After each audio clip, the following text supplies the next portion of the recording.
Welcome back to dear student another video. आज हम यहाँ पर देखने वाले हैं त्रैमासिक परीक्षा कक्षा 9वीं के लिए गणित विषय के पूरे क्वेश्चन पेपर को।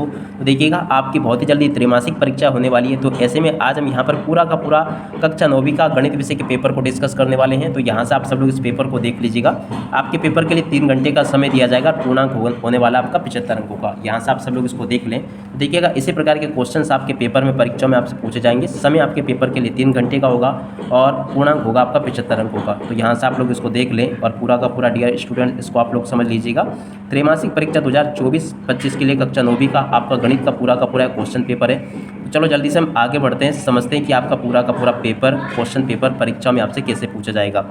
यहाँ से पढ़ सकते हो। पहला क्वेश्चन, निम्नलिखित में से कौन सी परिमेय संख्या है। तो देखिएगा इनमें से आ बा सा तीनों ही परिमेय संख्या है। तो देखो यहाँ पर आपको कर लेना उपरोक्त सभी। निम्नलिखित में बहुपद है, बहुपद कौन सा, सा नंबर का x² + 3x बहुपद होगा। उसके बाद में निम्नलिखित में से कौन सी परिमेय संख्या 1 और 2 के बीच की है। तो देखो इसका राइट आंसर आपका क्या आ जाएगा, सा नंबर का 4/3। उसके बाद में चौथा क्वेश्चन, बहुपद 4x² 4x की घात 3 - 5x की घात 4 + 6x² - 1 की घात है। तो देखो इसका राइट आंसर आपका आ जाएगा 4। उसके बाद में देखो बहुपद 1 - 2x का शून्यक। तो देखो इसका राइट आंसर आ जाएगा 1/2। यहाँ से आप लोग इसको देख लें। उसके बाद में छठा क्वेश्चन पढ़ते हैं। तो देखिएगा छठे नंबर का जो क्वेश्चन आपको दिया गया इसका राइट आंसर आ जाएगा a - b। छठी का राइट आंसर बा होगा। उसके बाद में देखो यहाँ से क्वेश्चन देख लें, सबसे छोटी प्राकृत संख्या है। तो देखो ये इसका राइट आंसर 1 आ जाएगा। बहुपद 0 को बहुपद कहते हैं। तो देखिएगा इसको शून्य बहुपद कहते हैं। 16 से 1/2 का मान 4 होगा। √2 एक संख्या है। तो देखो ये अपरिमेय संख्या होगी। उसके अलावा बहुपद x - 3 का शून्यक। तो देखो 3 आ जाएगा। 2 परिमेय संख्याओं के मध्य परिमेय संख्या होती है। तो देखो यहाँ पर आपकी अनंत परिमेय संख्या होती है। देखिएगा यहाँ तक के सभी के सभी क्वेश्चंस अपन ने देख लिए हैं। उम्मीद करता हूँ कि आप सब लोगों को सभी क्वेश्चंस अच्छे से समझ में ज़रूर आ गए होंगे। अब चलो जल्दी से हम आगे बढ़ते हैं, आगे के आपके पेपर के क्वेश्चन और उनके सॉल्यूशन को समझते हैं। तो देख लीजिएगा यहाँ पर आपसे क्वेश्चन पूछे जाएंगे, अचर बहुपद की घात होती है। तो देखो अचर बहुपद की घात 0 होती है। ऐसे आप सब लोग इनको देख लें और इसके बाद में इधर आ जाते हैं, आगे आपके पेपर को समझते हैं कि आगे आपके पेपर में क्या क्या क्वेश्चंस पूछे जाएंगे। देखो प्रश्न नंबर 3 में आपसे जोड़ी पूछी जाएगी। जोड़ी में आपका -6 + का 3। तो देखो इसकी जोड़ी मिल जाएगी -3 से। दूसरा क्वेश्चन -5 - 4 इसकी जोड़ी 20 से। और 1/4 की जोड़ी मिल जाएगी आपकी 2/8 से। और उसके अलावा अगला क्वेश्चन देखिए, 2/100 की जोड़ी मिल जाएगी 0.02 से। 0.1 की जोड़ी मिलेगी 1/10 से। और -2 भागित -2 की जोड़ी मिल जाएगी 1 से।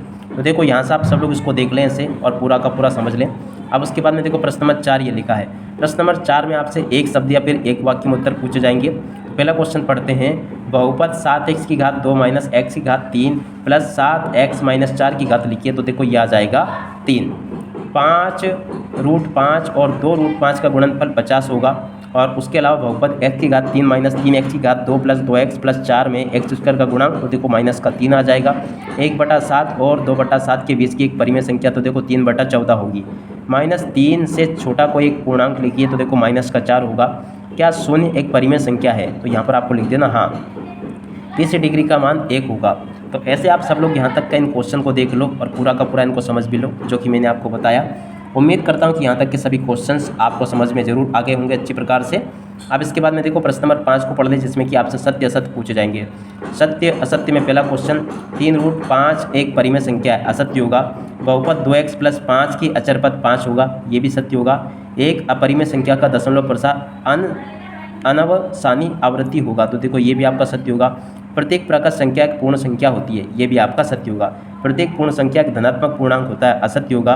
प्रत्येक परिमेय संख्या एक पूर्णांक होती है, ये भी आपका असत्य होगा। तो देखो यहाँ तक के सभी क्वेश्चंस अपन ने डिस्कस कर लिए हैं। उम्मीद करता हूँ कि ये सब आप लोगों को अच्छे से समझ में भी आ गए होंगे। तो यहाँ तक के सभी क्वेश्चंस आप लोग देख लीजिएगा। उसके अलावा खाली बॉक्स में संख्या आपको लिखनी है, दिए गए सवालों को हल करके आपको बॉक्स में लिखना है। इस प्रकार से इन सभी के सभी क्वेश्चंस को आप लोग यहाँ से डिस्कस कर लें। उसके अलावा प्रश्न नंबर 9 को देख लीजिएगा, प्रश्न नंबर 10 को देख ले, 10 के बाद में देखो प्रश्न नंबर 11 को, प्रश्न नंबर 12 को देख ले, 12 के बाद में देखो प्रश्न नंबर 13 लिखा है। और प्रश्न नंबर 14, 15 ये सभी के सभी क्वेश्चंस यहाँ पर आपको दिए गए हैं। आप स्वयं इनको देख लें और पूरा का पूरा इनको समझ लें। टोटली इसी प्रकार के क्वेश्चंस आपके पेपर में परीक्षा में आपसे पूछे जा रहे हैं, तो आप सब लोग इनको देख लीजिएगा। उसके अलावा देखो प्रश्न नंबर 17 लिखा है, 18वां क्वेश्चन ये लिखा है, 19वां क्वेश्चन ये लिखा है, 20वां, 21वां, 22वां, ये सभी के सभी क्वेश्चन ये यहाँ पर आपको दिए गए हैं। तो आप सब लोग इनको देख लें और अच्छे प्रकार से इनको समझ लें ताकि आप लोग अपनी परीक्षाओं के पेपर में इनको पूरा का पूरा लिख कर आ सको। देख सकते हो सभी के सभी क्वेश्चन अपन ने यहाँ से डिस्कस कर लिए हैं। अब इसी के साथ में इस वीडियो को यहीं पर पूरा करते हैं। नमस्कार।